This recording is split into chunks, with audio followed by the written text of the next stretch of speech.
Au final, on n'est pas sur un effet waouh, on est sur un effet ah ouais, quand même. Et c'est très impressionnant.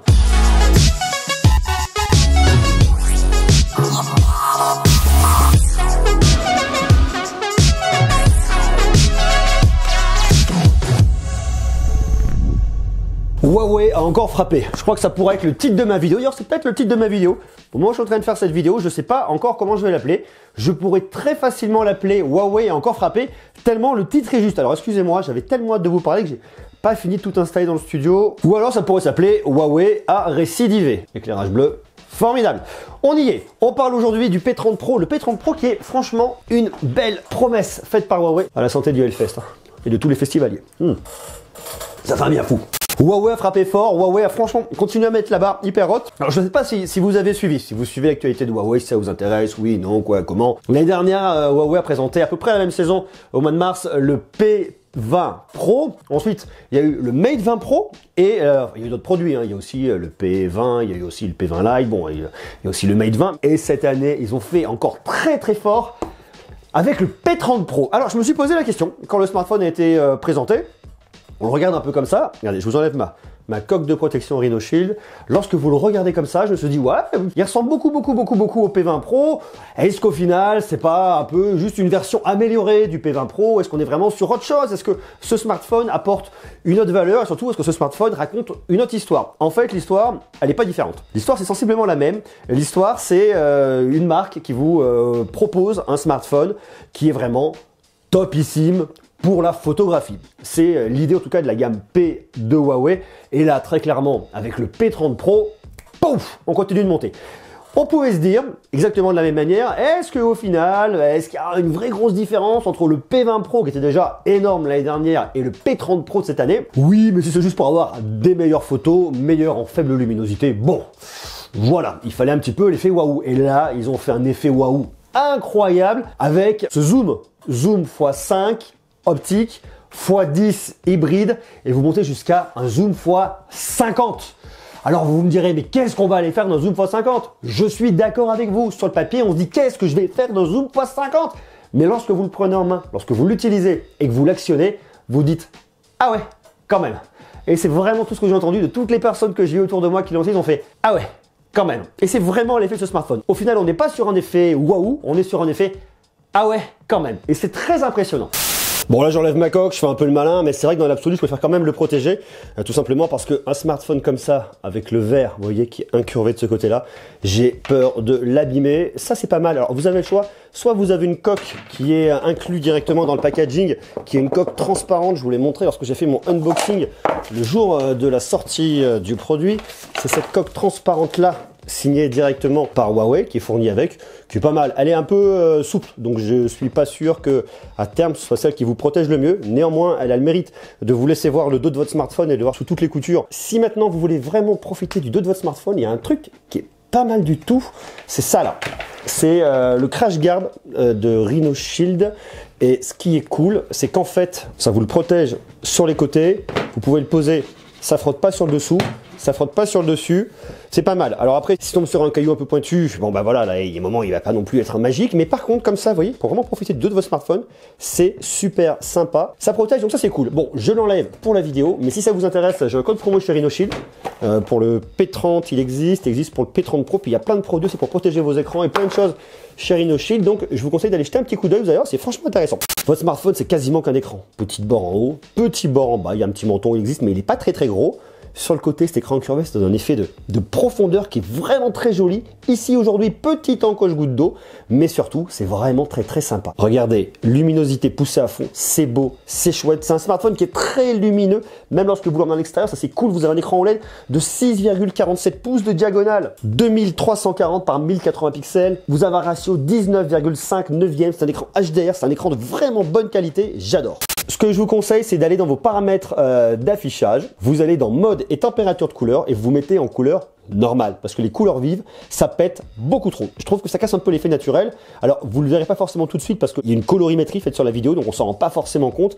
Mais croyez-moi, le mode normal est vachement plus doux, c'est très sympa. Et là, vous mettez en par défaut. Parce que vous mettez chaud, c'est beaucoup trop jaune. Froid, c'est beaucoup trop bleu. Par défaut, ça marche.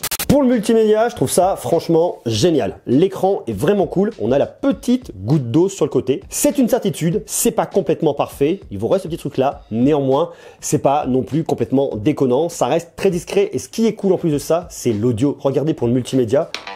Il y a du son, il y a beaucoup de son. C'est franchement hyper agréable. Sur ce modèle, vous avez un seul haut-parleur qui se situe là. Haut-parleur mono, vous venez le cacher. Vous voyez?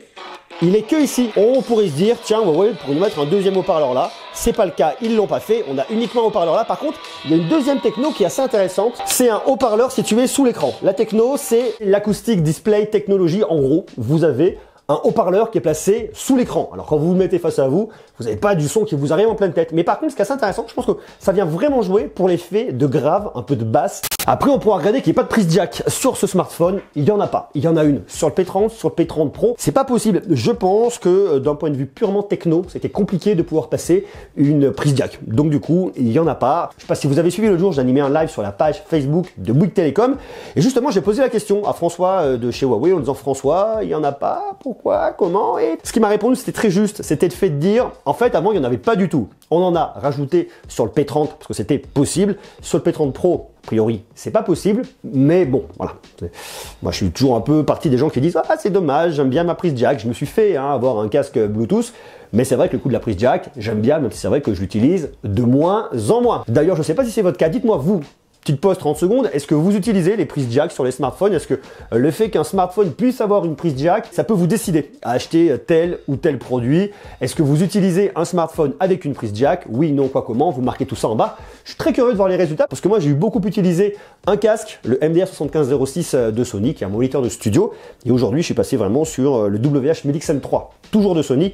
Casque à réduction de bruit que j'utilise, bien évidemment, en Bluetooth. En plus, je ne sais pas si vous avez vu, il y a un truc qui est assez marrant sur ce smartphone, c'est qu'il est plat sur le dessus et en dessous. Ce qui fait qu'on peut le faire tenir à la verticale. Donc ça, c'est assez marrant, on peut s'y amuser. On peut prendre son smartphone, on peut le mettre à l'envers, on peut le faire tenir comme on veut. Ça, c'est cool, sur la tête, sur les fesses, on fait comme on veut. Votre smartphone, vous pouvez le faire tenir à la verticale. Ça peut être intéressant pour certaines photos, si vous voulez vraiment l'hyper stabiliser. Sinon, moi, de mon côté, si j'ai besoin, j'utilise ce petit trépied de Joby qui marche très bien et qui fait très bien l'affaire. Ça vous permet également de le tenir facilement avec votre doigt. Ça, c'est assez cool. Bon, design assez sympa. Alors après, moi, ce que j'aime beaucoup aussi, c'est, puisqu'on reste dans le design, c'est le triple module photo que vous avez ici. C'est très bien intégré avec la petite caméra time of flight et puis surtout le fait d'avoir ce dégradé. Alors il y a plusieurs couleurs, mais ces couleurs là, elles sont juste magnifiques. Il y a un excellent boulot qui a été fait de la part de Huawei là-dessus. Moi j'adore, je suis vraiment fan. Le vert, je le trouve chouette. Après, attention, ce sont des produits toujours un peu glissants. Donc je vous le redis une fois de plus, mettez une coque de protection pour être sûr qu'il ne glisse pas et que vous ne l'échappiez pas. Vous pouvez l'utiliser comme une petite télécommande grâce à l'infrarouge qui est là. Ça, c'est aussi cool que ça existe. L'esthétisme, c'est bien beau, c'est le cas de le dire. Après, la question, c'est qu'est-ce qu'il a sous le moteur, qu'est-ce qu'il y a sous le capot? Et de ce point de vue-là, il démérite absolument pas. On sait que Huawei fabrique des smartphones performants, ils l'ont déjà montré à maintes reprises, mais là, ils continuent à progresser. Ils ont leur Kirin 980 qui marche hyper bien, couplé à 8 Go de RAM. En stockage, il y a ce qu'il faut. 128 Go de stockage, la plus petite config, 256 ou 512 Go. Tout ça, ça se paye. Un smartphone qui n'est pas cadeau, qui coûte un peu moins de 1000 € dans sa config de base. Et après, dès que vous montez, forcément, ça va vous coûter un peu plus cher. Mais c'est vrai que, hop, je tombe, et le mec qui fait du surf en même temps. C'est vrai que vous en avez pour votre argent. Et ça, c'est hyper cool. Personnellement, ça fait plusieurs jours que je l'utilise. Il ne chauffe pas.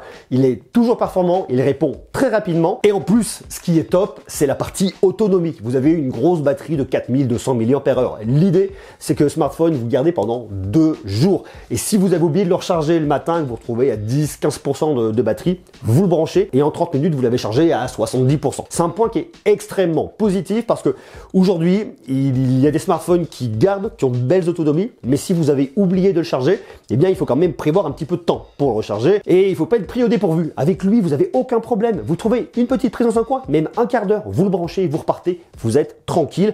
Et ça sécurise vachement. En plus, il se recharge en USB type C, ça vous en douterez. Il y a un chargeur 40 watts, c'est lui qui vous permet de le recharger très rapidement. Vous pouvez aussi le recharger sans fil, en 15 watts, ça ira moins vite, mais c'est pratique. Et autre point très intéressant qui est arrivé l'année dernière avec le Mate 20 Pro, c'est la recharge inversée. Votre smartphone est chargé à fond, vos petits écouteurs, vos buds, ce que vous voulez. Vous n'avez pas assez de jus, vous prenez votre smartphone, vous transférez du jus de votre smartphone à ce que vous voulez, ou pourquoi pas au smartphone d'un copain en face. Ça permet de le recharger, c'est vachement intéressant.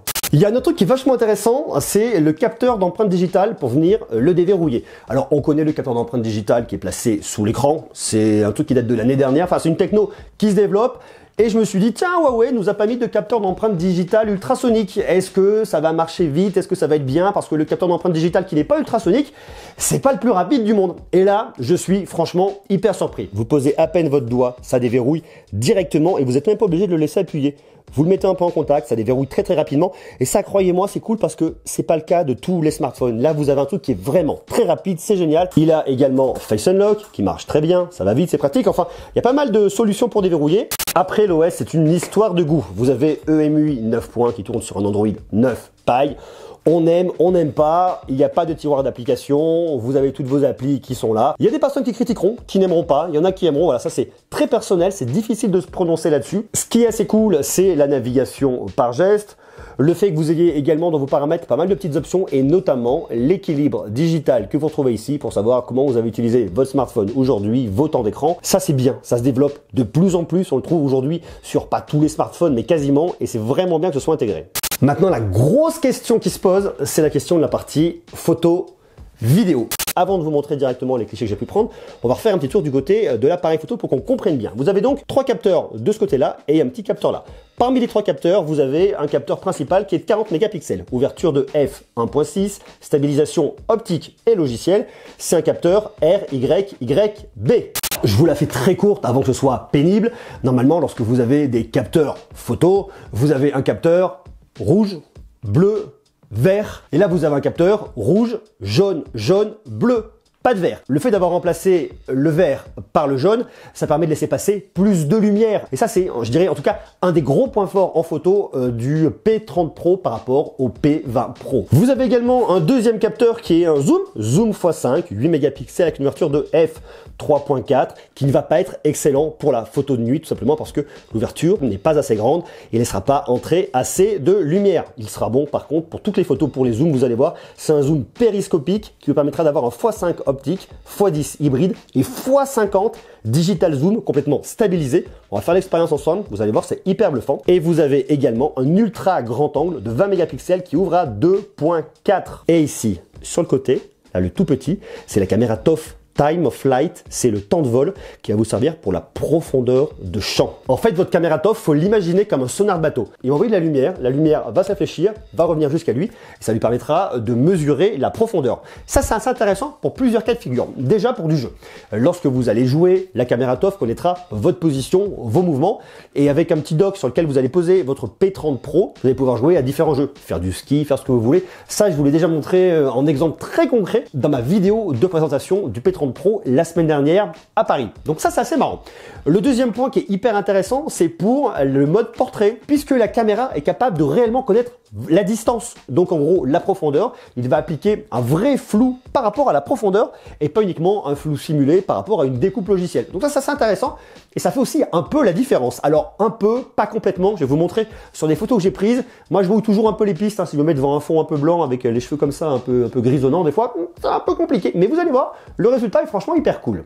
Alors on va commencer par se faire un petit test de ce zoom x50 parce que pour moi, c'est vraiment l'effet qui est complètement incroyable là-dessus. Regardez, on va prendre au fond. Et là, on va commencer à zoomer. Alors on est sur un x1, on est sur un x5. Déjà, vous voyez sur le x5, déjà, vous voyez en x5, ça vous fait une qualité qui est juste complètement oufissime. Et là, on va venir chercher des choses un peu plus loin derrière. Là, je sais pas si vous vous rendez compte, mais regardez bien. Ce qu'on est en train de voir là, ça correspond à ça là. À ce que vous avez ici. Vous devez voir mon doigt qui passe devant. Ça, c'est ça.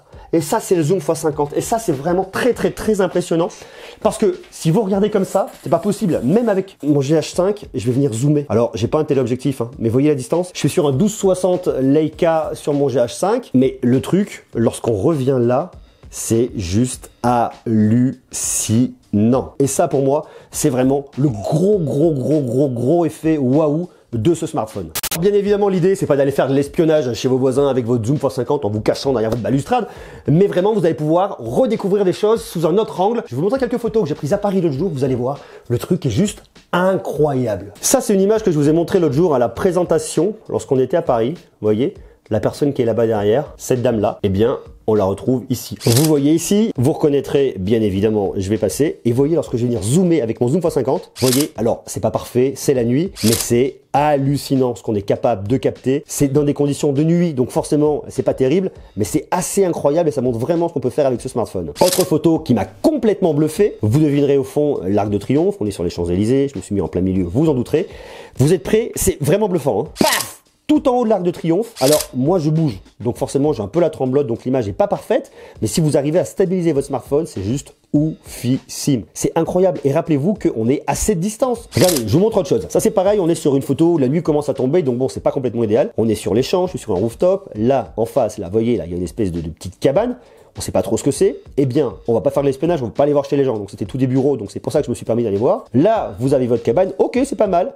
Ah ouais, ça a l'air intéressant. Allez, on zoome encore plus. Vous voyez, le truc, c'est ouf. Alors là, par contre, il commence à faire nuit. Donc, on n'a pas un détail de ouf. Mais c'est impressionnant ce qu'on peut sortir avec. Et en plus, ce qui est vraiment impressionnant lorsque vous faites ça, c'est vous le prenez, je le mets, allez, en zoom x50. Alors, moi, je tremble.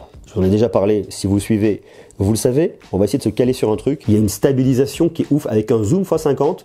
Que vous réussissiez à avoir ça avec un mec qui a un tremblement essentiel. Croyez-moi, c'est vraiment une prouesse technologique. Quelqu'un qui ne tremble absolument pas, il aura un truc qui est hyper stabilisé pour shooter ce que vous voulez dans des bonnes conditions. Le résultat est juste incroyable. Et c'est là toute la force de Huawei aujourd'hui, c'est tout le boulot qui est fait derrière en recherche et développement. Vous avez des ingénieurs qui bossent comme des fous pour vous trouver des technologies hallucinantes. Et c'est la vraie force de frappe de cette marque. Parce que Huawei, il y a 10 ans en France, personne ne connaissait. Il y a quelques années en France, moins de 10 ans, les gens ne connaissaient pas encore. En très peu de temps, ils ont une progression qui est hallucinante pour vous sortir ça là avec le zoom périscopique. C'est qu'il y a vraiment un énorme travail qui a été fait derrière. On continue dans les photos. La colorimétrie, je la trouve assez juste. Pas trop saturée. Il y a un beau piqué, beau détail. Là, vous voyez, bon, on est sur un petit 200 Pellegrino, mais je peux venir zoomer. Et là, je me retrouve sur un truc qui a du détail, sur un truc qui est net. Alors que vous voyez, j'ai quand même une petite distance. Je peux venir chercher dans l'image. Je garde de la qualité. Ça, c'est franchement cool. Et ce qu'il faut savoir, c'est sur le capteur principal, vous avez un 40 mégapixels. Mais par défaut, c'est paramétré en 10 mégapixels. Ce qui vous permet de venir zoomer, de venir récupérer du détail comme ça. Et en photo de nuit, d'avoir des photos beaucoup plus lumineuses parce que ça vous réunit en gros 4 pixels en un. Vous utilisez 4 pixels des 40 mégapixels pour vous sortir un seul et même gros pixel. Vous avez du détail, vous avez un truc qui est beau, qui est chouette, et ça, c'est franchement intéressant. Ça, c'est une photo de nuit. Alors, la photo de nuit, c'est assez intéressant. Il y a un excellent travail logiciel qui est fait derrière de la part de Huawei. Vous avez vraiment la matière, là. Vous avez bien le détail au niveau des pavés. Là, on avait très peu de lumière sur ces jolis ravioles. Regardez, je peux venir zoomer dessus. C'est franchement pas mal. On retrouve bien le détail ici. Et on peut venir faire de la macro aussi, ça, c'est intéressant. Vous pouvez vous rapprocher jusqu'à 2,5 cm. Regardez, c'est un peu gras.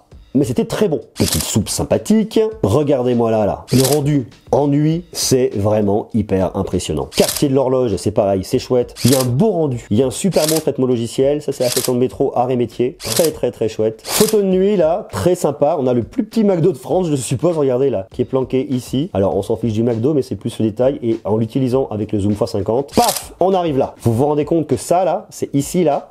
Et là, avec le zoom x50, là, on est la nuit, les conditions ne sont pas optimales, mais vous vous rendez compte quand même ce qu'on arrive à capter. C'est tout petit ici, c'est vraiment très impressionnant. Photo de nuit également, le rendu est juste hallucinant. Autre point qui est intéressant, c'est le mode portrait. Le détourage est assez net, marche plutôt bien grâce à la caméra TOF. Le détourage est franchement plutôt bien fait. Là, il se perd légèrement, on dirait, sur le coin de mes cheveux.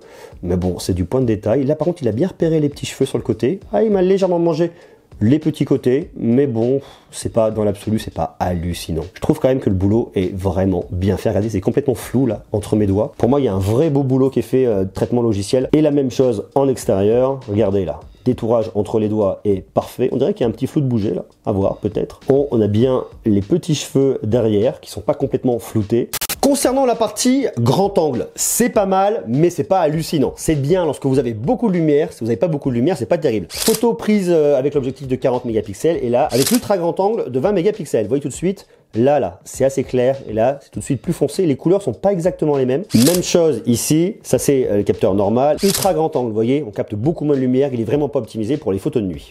Vous avez donc un combo qui est énormissime. 4 capteurs Kirin 980. De l'intelligence artificielle, ça vous optimise toutes vos photos, c'est facile, c'est transparent, c'est cool. Et à l'avant, vous avez une caméra de selfie de 32 mégapixels qui fait le job, qui vous sortira des photos correctes et qui ira très bien. Côté vidéo, je le trouve aussi vraiment excellent. La stabilisation est hyper cool.